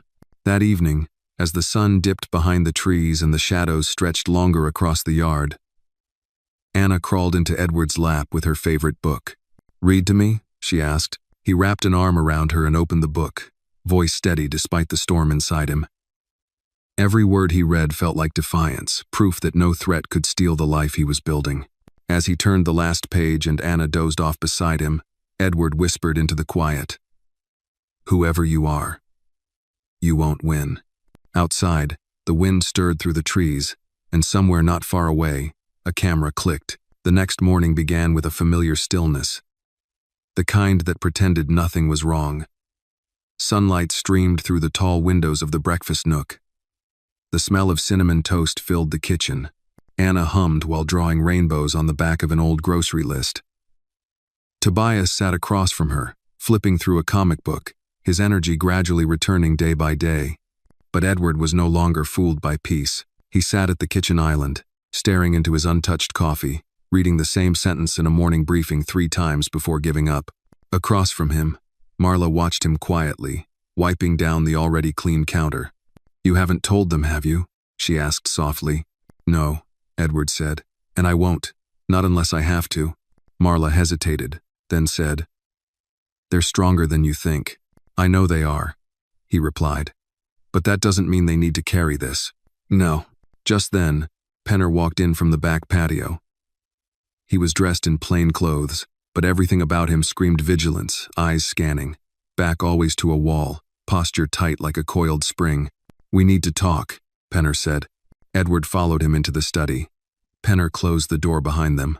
"Found something," Penner began, sliding a tablet across the desk. "Security footage from the neighborhood 2 nights ago. A car parked 3 blocks away, dark-colored van, no plates, Saturday there for 47 minutes. Lights off, no movement." Edward frowned. "That's close. Closer than I like, and it gets worse." Penner tapped the tablet again. "Our investigator matched the handwriting from the second letter to an old case, one involving a man named Richard Clemens, former surgical technician, fired for falsifying donor logs. 2 years ago, he tried to file a whistleblower complaint claiming the transplant system was corrupt, but he was discredited." Edward's heart slowed. "You think he believes I paid to jump the donor list?" Penner nodded. "Looks that way. He disappeared after that, burned a lot of bridges. But it seems he's resurfacing. And he's fixated on your case." "Why now?" Edward asked. Why not months ago during the custody battle? Penner sat forward. Because now you're a symbol. The miracle billionaire father. He doesn't want justice, he wants to dismantle the story, and the best way to do that is to shake the public's faith. Edward was quiet for a long moment. What's our next move? We set a trap, Penner said. We make you visible, public. Give him the illusion of vulnerability while we control every angle. Edward looked out the window, where Anna and Tobias were now playing catch with Marla under the morning sun. And if he tries something, we'll be ready. That afternoon, Edward agreed to a public appearance at the hospital where Tobias had undergone his transplant.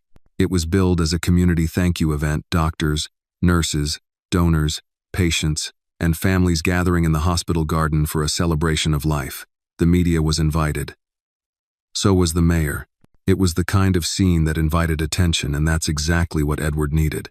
He brought Anna and Tobias, though both were kept under close watch by Penner's team. Anna wore her favorite sunflower dress and twirled in the grass while Tobias clung to Edward's hand, still a bit shy in large crowds. The speeches began just after noon. Edward was last to speak. He stepped onto the small platform with a steady gaze, holding no notes. There's no manual for becoming a parent, he said. Especially not overnight. Especially not in a hospital hallway, with a little girl tugging your hand and asking you to save her brother. Oh. Murmurs of recognition rippled through the crowd. I didn't know what I was doing. He continued. I just knew I couldn't walk away. And maybe that's all any of us can do. Show up, stay, and love with everything we have. Applause followed. Genuine, heartfelt. Then it happened. In the back of the crowd, a man in a gray jacket raised his phone not to record, but to scan. His eyes flicked toward Edward, then away. He moved too smoothly, too deliberately. One of Penner's men noticed, then another. Penner, stationed near the side stage, nodded to his team. Within seconds, they closed in. The man turned, trying to slip through the crowd, but it was too late. 2 security officers blocked his exit while Penner approached. Calm, methodical. The man, mid-40s, lean, hair thinning, raised both hands. I didn't do anything, he said quickly. Not yet, Penner replied, showing his badge. But let's find out what you planned. Edward watched the scene from the stage, heart pounding. He saw Anna clinging to Marla, confused. Tobias pressed close to one of the nurses, scared but quiet. After the man was taken into custody, Penner gave a subtle nod from across the lawn. It was over. For now. That evening, Edward sat in his study with Nancy, Penner, and a local detective assigned to the case. His name is Clemens, the detective confirmed. He had surveillance photos of your house, your children, your car, but no weapons, no physical attempt to harm. Legally, it's a gray area. Edward clenched his jaw. So he walks? For now, the detective said. But with the evidence of harassment and the letters, we can press for a restraining order and possibly a charge of stalking. But if he's smart, he'll back off. Edward didn't look convinced. After everyone left, he sat alone in the quiet study, the only light coming from the fireplace. Then he heard soft footsteps. Anna stood at the doorway, her sunflower dress exchanged for pajamas, her bear under one arm. Is the bad man gone? She asked. Edward knelt and opened his arms. She walked into them without hesitation. He's gone, he said. And you're safe. She pulled back slightly. You're shaking. He smiled, but it didn't reach his eyes. Just tired. She nodded solemnly. You can sleep in my room tonight. It's safer when we're all together. Edward swallowed hard and nodded. That night, he lay on the floor of Anna's room beside Tobias's small cot, listening to their breathing. He stared at the ceiling, the shadows of the ceiling fan spinning like quiet echoes of the day. He didn't know what would come next. But he knew this. Whatever storms waited in the dark, he would meet them head on. Because now, more than ever, there was no going back. He was their shield, and he would not break. Morning came slowly, dragging light into the corners of Edward's home like a reluctant guest. The events of the previous day still clung to the air, whispers of fear, echoes of applause. The image of Anna's small frame pressed into his arms, asking, "Is the bad man gone?" He hadn't slept much, just watched the ceiling while Tobias's breathing rose and fell beside him like ocean waves. By the time the sun broke through the clouds, Edward was already dressed and on the phone with Penner. "Anything new on Clemens?" he asked, pacing the length of the study. "He lawyered up," Penner replied. "But we've got a solid case for harassment. We've pushed for an emergency restraining order, and we're recommending increased surveillance around your home. But there's something else." Edward stopped pacing. "He's not working alone," Penner said. Edward's grip on the phone tightened. "Who else?" "Nothing concrete yet," Penner said. But Clemens wasn't just watching. He was being fed information, personal things. "We believe someone with access to your records, your schedule, maybe even your staff, has been leaking intel." Edward's voice dropped. "You think I have a mole? I think someone wants to dismantle your credibility from the inside." Edward stood in the center of his home, once a haven, now a war zone, a place where safety could no longer be assumed. That same afternoon, Nancy Holbrook arrived in person, dressed in charcoal gray, briefcase in hand and fire in her eyes. "This isn't just about harassment anymore," she said, spreading a series of documents across Edward's desk. "The media has caught wind of Clemens's allegations. There's a journalist from the Ledger digging into Tobias's transplant. He's asking questions about the donor process, about how the match was made so fast." Edward pinched the bridge of his nose. "It was luck, desperation, and a miracle." "They won't frame it that way," Nancy said. "And the moment they publish, your image as a heroic father could fracture. Even if the claims are baseless, perception will shift. They're trying to poison the story before it becomes legacy. So, what do? We get ahead of it. Full transparency," she said. "We gather your legal team, the doctors who oversaw the transplant, and create a factual timeline. We build the wall before they can start throwing rocks." Do I go public?" Nancy paused. "Not yet, but we prepare for that possibility."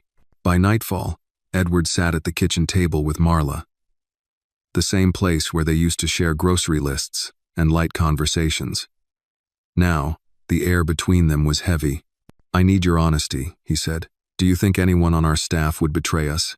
Marla didn't answer right away, then softly, "Not out of malice, but fear makes people foolish. And envy. That's a different poison." Edward nodded. "If you had to guess?" Marla looked down. "We've had 4 new hires since the custody battle. 2 temps. One of the nurses Tobias bonded with quit last week without notice. Left her badge in the mailbox." Edward's eyes sharpened. "Name? Paula Renner. Sweet, quiet, but something about her always felt off. Too eager." "Get Penner her file," Edward said. That night, after the kids were asleep and the house had quieted, Edward found himself in the garage, staring at his car. It used to be his escape, a sleek symbol of control, speed, status, but now, it felt irrelevant. The things he needed to protect couldn't be outrun. He sat behind the wheel, engine off, and dialed Dr. Morales at the hospital. "Late call," she answered, voice tired but kind. "I need you to tell me again," Edward said. "Everything about the transplant. How the heart was found. Who approved it. And whether there's anything someone could twist." She exhaled. "It was an anonymous donor, Edward. A young man, 23, killed in a motorcycle accident. His family had signed the donor card. The heart was a perfect match for Tobias. Nothing was rushed. No corners cut. Can someone fake that match?" he asked. "No," she said. "It was triple verified. If they try to discredit it, it'll be pure fiction. But that doesn't stop them from planting doubt." "Thank you," he said, voice thick. After the call, he just sat there, letting the silence wrap around him like a worn coat, letting the doubt pass through and out, like poison being bled. The next morning, Penner returned with updates. "Paula Renner's file is messy," he said. "Turns out she once worked for a private clinic in Louisiana that lost its license after a data breach. She was never charged, but she vanished from the records for nearly a year. We think she may have been feeding Clemens. Edward rubbed his jaw. So, she's the leak. We believe so, Penner said, and we think she's still talking to someone. Edward looked down the hallway, where Anna's laughter rang from her bedroom. That sound was everything, a fragile light in a darkening world. No more waiting, Edward said. Let's bring this into the light. Let them come. I'll face them all. Penner gave a slow nod. Then we prepare the field. That afternoon, Edward made the call to Nancy. I'll go public, he said. I'll tell the story, not because I owe them an explanation, but because Anna and Tobias deserve a future built on truth, not whispers. Nancy's voice was firm. Then we do it right. One press conference. One message. No spin. Just you. The truth. And the facts. Edward stood by the window, the wind ruffling the curtains. Across the lawn, Anna was teaching Tobias how to skip stones in the shallow pond, her giggles floating toward him like a promise. Let them try to take this away, he murmured. They'll learn I don't bend, not when it comes to them. He turned away from the window and stepped into the hallway, his walk slow, deliberate, like a man readying for battle. The war had arrived, and this time, it would be fought in the open. The sun over Brookwood had barely risen when the media trucks arrived. They rolled up the curved driveway in a slow, deliberate crawl, metal beasts bearing cameras, cables, and polished questions disguised as curiosity. By 9 a.m., the gates outside Edward Blake's estate were lined with reporters, technicians, and a few onlookers drawn by the scent of spectacle. Inside, Edward stood before the hallway mirror, adjusting his tie. He hadn't worn one in weeks, hadn't needed to. But today wasn't about comfort. Today was about command. Message. Clarity. Today was the day he took control of the narrative, before someone else rewrote it into something unrecognizable. Marla entered quietly behind him, holding a navy blue pocket square. You always looked sharp in this color, she said, offering it. He smiled faintly, folded it into his breast pocket. Thank you, Marla. For everything. Her expression softened. You don't need to say it. I do, because this story, if it ends well, it's because of you, too. They stood in still silence for a moment. The way family does when there are too many words and not enough time. Then Penner entered. They're ready when you are. Edward nodded and took one last breath. Let's begin. Outside, a platform had been set near the garden, beneath the old oak tree that had stood since before Anna was born. It wasn't grand or dramatic. It was deliberate, Edward's insistence. He wanted truth to feel rooted, not rehearsed. Nancy Holbrook stood beside the podium, already scanning the crowd, her expression unreadable but entirely in control. A small team of staff monitored live feeds and coordinated with networks. The press conference was being streamed nationally. Edward stepped up to the microphone as cameras clicked and murmurs hushed. He didn't wait for an introduction. He didn't need one. My name is Edward Blake. You know that already. What you may not know is how this began. He looked over the heads of the crowd toward the hospital in the distance. I was standing in a hospital lobby when a 6-year-old girl grabbed my hand and said, "Please save my brother." I didn't know her. I didn't know her story. But I knew one thing. I wasn't walking away. He paused, letting the weight of the moment settle. That boy, Tobias, needed a heart. He got one.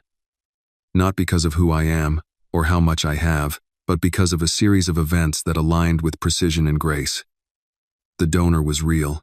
The match was real. The doctors, nurses, and every step of the process real. He reached into his pocket and pulled out the folded letter from the hospital, the one confirming the match, the donation, the timeline. I'm here today because someone is trying to twist that truth into something ugly. A man with a grudge. A woman who leaked details. And a system that sometimes rewards noise over fact. He looked directly into the nearest camera. I'm not ashamed of what I've done. I've made mistakes in business, in life. But I will never apologize for saving that boy. For loving those children. For choosing to be their father. Nancy stepped forward, distributing packets to the press documents, testimonies, doctor affidavits, transplant verification, hard facts, paper armor. One reporter raised her hand. Mr. Blake, are you saying the allegations against you are entirely false? I'm saying, Edward replied calmly, that they're manufactured by people who would rather see a miracle torn down than believe it's possible. Another question came. Do you believe this is politically motivated? Edward answered.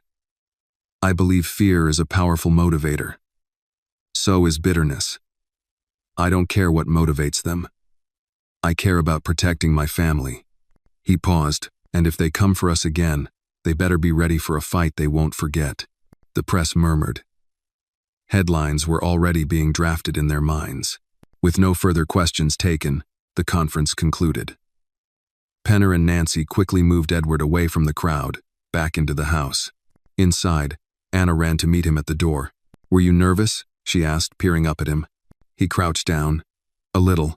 You didn't look it, she said. You looked like one of the superheroes in Tobias's comics. He smiled. Sometimes heroes just wear old suits. She giggled, then hugged him tightly. Can we have pancakes now?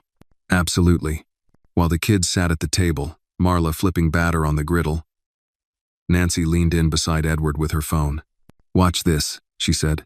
She hit play on a live broadcast replaying the press conference. On the screen, a host was already calling it a masterclass in transparency, while another reporter commended Edward for bravery under personal fire. Public response is leaning in your favor, Nancy said. The tide's turning. Edward exhaled for the first time that day. Not relief, but resolve. Later that afternoon, Penner returned with new intel. Paula Renner's disappeared, he said. She cleared out a bank account in upstate New York and booked a one-way flight to the Caribbean. No trace since. She'll resurface, Edward said, voice low. People like that always do when they think the storm's past. Penner nodded. In the meantime, you've bought breathing room, but stay alert. I always am. That evening, as the sky faded into a soft lavender, Edward sat outside on the porch swing. Tobias was asleep early, tired from school. Anna sat beside Edward, coloring under the golden light. Do you think people will stop being mean now? She asked quietly. He looked down at her, her small hands carefully drawing stars. I don't know, sweetie. But I know we're stronger than their meanness. She nodded slowly, then asked, Did you ever want to give up? He hesitated, then gave her the truth. I did. Once. A long time ago. But then I met you. She leaned her head against his shoulder. I'm glad you didn't. He kissed the top of her head. Me too. Night fell, and with it came a stillness that no longer felt threatening but earned, and as Edward sat with Anna beside him and Tobias safe upstairs, he realized something important. They weren't just surviving the storm. They were outlasting it. The calm that settled over Edward Blake's life in the days after the press conference was like the eye of a hurricane, brief, quiet, and too perfect. He knew better than to believe it would last. The news cycle had shifted in his favor, public opinion warmed, and even the Ledger printed a half-hearted retraction buried on page 6. But underneath the smiles, the nods, and the congratulations, Edward could feel it. The tension still lingering just beyond reach, waiting to snap. On a Tuesday morning, it snapped. It started with a phone call from the principal at Anna's school. She's fine, the principal said quickly. But there was an incident on the playground. Edward's blood turned cold. What kind of incident? She was confronted by a stranger outside the fence. A woman, said she was her aunt, tried to get her attention, offered her a ride. Edward didn't wait to hear the rest. He was already in his car, tires screeching against the pavement as he sped toward the school. When he arrived, Anna was in the counselor's office, curled on the couch with a cup of juice, and her bear clutched tightly. Her face lit up when she saw him, and she launched into his arms. She said she knew my mom, Anna whispered. She said she had pictures of me when I was a baby.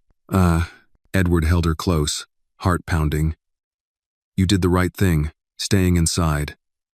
I'm so proud of you. I didn't talk to her, Anna said. I remembered what you said about strangers with stories. Back in the hallway, the school's security footage confirmed it. A tall woman, face partially obscured by sunglasses and a wide-brimmed hat, loitering near the playground fence. She never stepped onto school property. But her intentions were clear. When Edward showed the footage to Penner, The former agent's face darkened. "That's not random," he said. She knew where to find her. She knew the schedule. "Is it Paula?" Edward asked. "Doesn't look like her," Penner replied, "but maybe someone working with her. Someone with an agenda." Nancy was furious when she heard. "They're escalating," she said. First it was media pressure, then threats. Now direct contact. "They're trying to rattle you, make you look unstable. If you react too strongly, they'll spin it. If you don't react at all, they'll push harder." "I'm done reacting," Edward said. "It's time to act." That night, after putting Tobias and Anna to bed, Edward stood in his study surrounded by files, security reports, and timelines. It was time to go on the offensive. He called a friend, Elias Granger, an investigative journalist with a reputation for tearing the mask off powerful liars.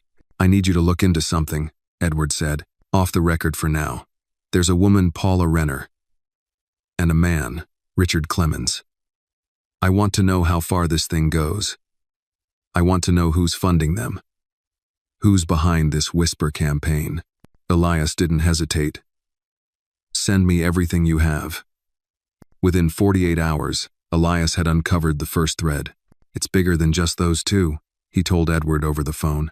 "There's a shell company in Florida funding Clemens's travel and legal fees. It's connected to a larger medical lobbying firm, one that's been lobbying against reforms you've supported. They don't want people like you setting a precedent that compassion beats capitalism." Edward felt the old fire return, the drive that had once helped him conquer boardrooms, now aimed at something far more personal. "I want names." "You'll get them," Elias promised. Meanwhile, Penner tightened security around the estate. Former military, former agents, rotating in shifts. Cameras were upgraded. Routes to and from school were randomized. Even Marla began carrying a discreet panic button on her keyring. But Edward knew they were buying time, not peace. One evening, as he was preparing dinner, his famous chicken and rosemary dish, Anna approached, unusually quiet. "Can I ask you something?" she said. "Anything. If you knew all this would happen, being scared, people watching us, would you still have taken my hand in the hospital that day?" Edward didn't hesitate. 1,000 times. "Yes." She nodded, satisfied, but her eyes stayed on him. "Even if it gets worse?" Edward bent to her level. "I will never stop choosing you and your brother. Even if the whole world falls apart." She smiled then. "Good. Because you're the only dad who knows how to cut the crusts off my toast the right way." That night, he tucked her into bed, watching her drift off with the bear tucked under her chin. Then he stepped outside onto the porch where Penner stood, hands in his jacket pockets. "They'll try again," Penner said without looking at him. "I know. We need to be ready." "I am." They stood in silence for a long moment. Then Penner said, "When this ends, it won't be with a bang. It'll be a truth revealed. One so loud they can't silence it." Edward nodded. "Then let's make sure it's the right one." In the distance, a nightbird called. A wind moved through the trees, and inside that home built by tech, guarded by law, and now powered by love, 2 children slept safely, unaware that the final battle was drawing near, and their father was ready. The final morning came not with dread, but with clarity.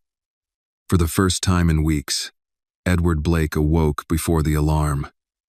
Mind sharp, heart still. The night before had brought a peace he hadn't known in months. No threats, no shadows near the gate. Just the sound of Anna whispering to Tobias about dreams and dragons before sleep. And the feeling deep, unshakable that something was about to end. Or perhaps begin. In the study, Penner was already reviewing the latest findings from Elias Granger. A manila folder sat on the desk between them, thicker than the ones before, filled with names, account records, phone logs. "It's all here," Penner said, tapping the file. "The money trail leads back to North Star Medical Lobbying Group. One of their subsidiaries was backing Clemens. Renner, too. And the woman at the school? Former North Star employee, suspended for misconduct 3 years ago." Edward opened the folder. The faces, names, documents, each one a piece of the war waged in silence. They wanted to discredit me, he said. Not because of who I am, but because of what I represent. You gave the system a face, Penner said. A white billionaire adopting 2 black children. A miracle transplant.